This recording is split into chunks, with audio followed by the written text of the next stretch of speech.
Welcome to the leading podcast for long-term weight management. Subscribe to the podcast so that you don't miss an episode. You can connect with Jenny on all social media channels. You can also sign up to the newsletter to receive frequent content and tips for weight loss success.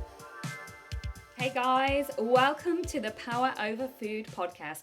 I am your host, Jenny McDonald, and it's great to be here. If this is the first time you've listened to one of my podcasts, you may want to go back and listen from episode 1. The first at least the first 6 or 7, I think, are taking you through a process of things you can do to help you change your relationship with food in an order. But realistically, every podcast should add some benefit, some value to your life and how you want to view and change your relationship with food. So I have been away from podcasts for a few months. I've been trying to finish my edit on my book. I'm currently writing a book. Well, I've written a book. It's just in the editing phase, which I didn't realise. If anyone out there has written a book, I don't know if you would agree, but it just seems to be the most challenging part of the process.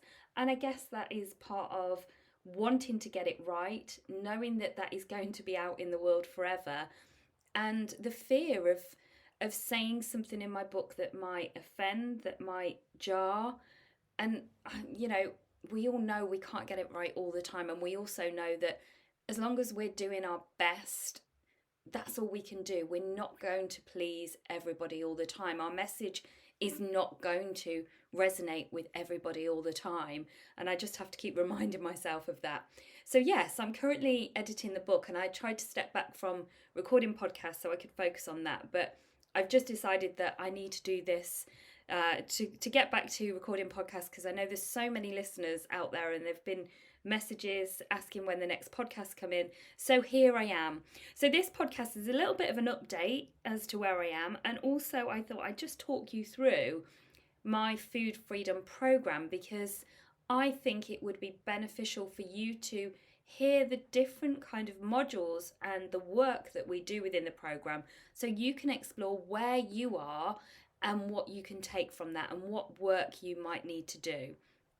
So first of all, a little update on me. You may have noticed, although I haven't really shouted about it a lot really, I have decided to call myself the Food Freedom Fairy. Now, this name came about from my little girl. I've probably spent the last 2 years trying to find a name that fits and that encompasses everything that I do. Because obviously Jenny McDonald is my name, but that doesn't tell you anything about who I am and what I do. I did spend some time as a weight loss coach. I did call myself the Food Freedom Coach. Then I called myself the Food Freedom Energy Healer. But none of those really felt like they were good enough to stay with. They were just part of the journey, part of the process. And just like our weight and our relationship with food, it's a process. Finding out when you are, building your own business, your own brand, it's a process. So I hadn't settled. And then Nancy said to me one day, "Mummy, if you were a fairy, what would you be called?" And I said, I don't know, Nancy. I've never really thought about my fairy name. And she asked because she's reading some fairy books. And she just said, "I think you'd be called the Food Freedom Fairy." And I was just like, "Nancy, that is brilliant. I love it." So the Food Freedom Fairy was born, and I create the magic of weight loss without the diet, basically.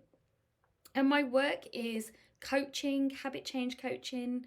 I help my clients create their own food framework so they get away from dieting. I help them understand their blood sugar roller coaster, understand their energy levels, and how to optimize their food without counting, without calories and weighing and measuring, but just how to make small tweaks so that they're not experiencing hunger and cravings. And also a big part of my work is the energy alignment work, the energy healing work. Now, if you're not familiar with energy work, if you go back and listen to episode 29, Your Human Wi-Fi, I interview my mentor, Louisa Havers, and we talk quite in depth about our human Wi-Fi, about the frequency and vibration that we're operating on in daily life, and how this might impact where you are with food. And I think you can all agree that if you're listening from a place of having a difficult relationship with food, maybe feel that your eating is very dysfunctional, disordered, then it's not really that much about the food. It's about your emotions, it's about your thoughts. So we really need to work on changing our thoughts, managing our thoughts and managing our emotions so that we can have a more peaceful day in general. And when we're more on a level, when our behavior isn't up and down, our moods isn't up and down, then we're more likely to make different decisions around food that nourish our body. Now, the Food Freedom Fairy has also, so I work one-to-one with clients, and I also have an academy, the Becoming You Academy, where my clients go through the Food Freedom Programme whilst checking in with me on weekly calls. And it was the Food Freedom Programme that I thought I'd talk to you about, because in general, with the majority of my clients, whether they come into the academy or whether they work with me one-to-one, we cover a lot, if not all, of these different topics, because I see them as the keys, if you like, to having a peaceful relationship with food. So something I love to do on a first session, or my clients in the academy do, is create the 2.0 version of themselves. So I invite you to think about your 2.0 version of you. Who is she? What are her goals, her dreams, her beliefs? How do you see her? How does she see the world? What's her relationship with food look like? And there's, you can make notes on this, you can visualize this, but really try and get to know that 2.0 version of you, the person that you want to become. The other question is, what beliefs has she let go of? Because quite often we have beliefs about ourselves that we need to let go of in order to move into this person that has this peaceful relationship with food. So we need to let go of beliefs like, I'll always struggle with food, or beliefs around being greedy or not being able to control ourselves. And there's something I do, a process from the Helix method, the 4 steps of energy kinesiology, which is about releasing those beliefs and also releasing past traumas that no longer serve us. And actually, I have a video on my YouTube channel. I don't think it's on a private link. If you can't find it, drop me a message and I'll send you the link. And this is all about activating your weight loss, but I also take you through that process of being able to release beliefs that are no longer serving you. So once you start to embody the version of you that you want to become, and you might do this through visualization, through writing down your affirmations, through journaling, it's then about embracing food. So on the 3rd week of the Food Freedom Programme in the Academy, we look at creating what I call your own food framework, or your own diet for life. I'm not so keen on using diet for life anymore, because I realise that diet can be a trigger word. So creating your own food framework and embracing food. And embracing food in terms of what foods you actually want to continue eating, and what foods are nourishing for your body, and how you feel after you eat these types of foods, and what serves you, what satisfies you, what leaves you feeling bloated. And once my clients have started to create their own food framework, they also get some education on what I call the blood sugar roller coaster. So how to get off that cycle of always feeling hungry, of having breakfast and by 11 o'clock feeling shaky because you haven't eaten, or having cravings.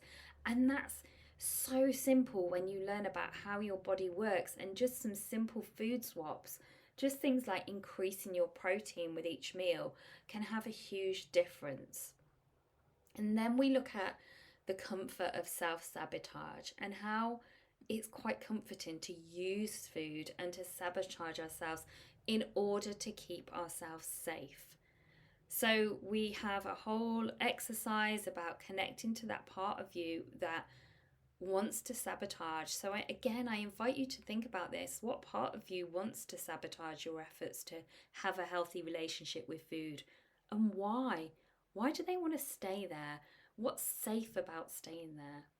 Is it just habits, or is there a deeper reason? And then we do some energy work around moving our weight set points, and we explore conditions we might have set ourselves around food and weight, and around maybe not being smaller or healthier than certain people in our lives. Maybe we've made some, unconditional vows to always stay at the current place we are with food. And I don't like, again, to talk too much about weight because I don't want to trigger anyone. But I did start this podcast, this journey about weight loss and having power over food. And I do believe that the majority, if not all of my listeners, yes, they want a healthy relationship with food, but they also want to lose weight for various reasons. And then the other things that we cover in the program, or I cover with my clients, is optimizing your metabolism. So simple things like drinking enough water, getting enough sleep, creating a good sleep routine, moving your body. And I don't mean that you have to join a gym. It's about having a great relationship with movement and just finding ways to move your body that don't feel like an effort, and having that relationship with movement, that you are not using movement as a weight loss tool. Because I think for anyone that struggled with food like me, you see exercise as a way to lose weight, and realistically exercise isn't that supportive in weight loss. Unless you're going to the gym 7 times a week, you're not suddenly going to drop pounds and pounds each week. But exercise is great for having a healthy lifestyle, for toning up. If you build your muscle, you are going to burn more calories in the long run, and so on. So don't look at exercise to lose weight. Look at exercise as a way to live a healthy lifestyle, to live longer. And then we also do some work on self-love. So releasing beliefs around how you feel about yourself, whether you love yourself, whether you hate yourself, whether you trust yourself, whether you have inner confidence, and how to really embrace having that self-love, the things you can do to show yourself more respect. And again, this is an energy activity, which is quite difficult for me to try and explain in a podcast because it's a whole kind of, a module on this. But just simple things that you can do if you don't feel that you show yourself enough love and respect. Things like creating boundaries so that you manage your time and have time to do things for yourself. So saying no to other people. It's also about recognizing everything that you have achieved currently in your life. Grab a piece of paper, write a list. What is it that you do so well? What are your great qualities? Take some time to recognize that and start respecting your body, despite whatever you don't currently enjoy or like about your body. Show it some respect. Maybe, take it for a walk or massage some cream into it. Tell your arms that you love them instead of looking at them and pinching them and saying, oh, I hate you, I wish you were smaller. Start showing yourself some love, because you can't hate yourself smaller. And whilst we're coming from a place of not liking ourselves, it is very difficult to make changes. We have to come from a place of love and understanding and compassion. And something else that I always say to my clients is, this is just about getting curious about yourself, about how you tick, about why you eat, your relationship with food, and curious without judgment. There is no room for judgment in my world. This isn't about berating yourself because you ate the kids' Easter eggs before Easter and had to go out and buy some new ones. This is about saying, it's okay. I'm still learning. I'm still working on me and my relationship with food. So how can you show yourself some more love today? That is my question for you. Have a think on that. And that's everything from me. That was a little update, a little whistle-stop tour of my food freedom program and how I work with clients. And obviously working with one-to-one clients, it's a little bit more bespoke and it depends what they need each week. But many of those activities still come along. And the other one we do is releasing stress energies and emotional eating. I forgot about that one, but that is all about balancing your chakras. It's about releasing your stress energies from your aura, from the various layers of your aura, so that you can be fully in balance and your energy, your body's energy centers can be fully in balance. So that's everything from me today. I wish you a wonderful day, evening, wherever you are in the world. And I'd love to hear from you guys. I'd love to know what else you'd like me to talk about over the coming weeks. If you would like me to bring on any of the guests. I know we've had a variety. And let me know how you are getting on. And if you haven't done so already, please feel free to leave me a review, whether it's under the YouTube video of this, whether it's on Apple Podcasts, or just drop me a message and I can log that and let me know what you're finding most helpful about these podcasts. So wishing you a great week and take care, guys.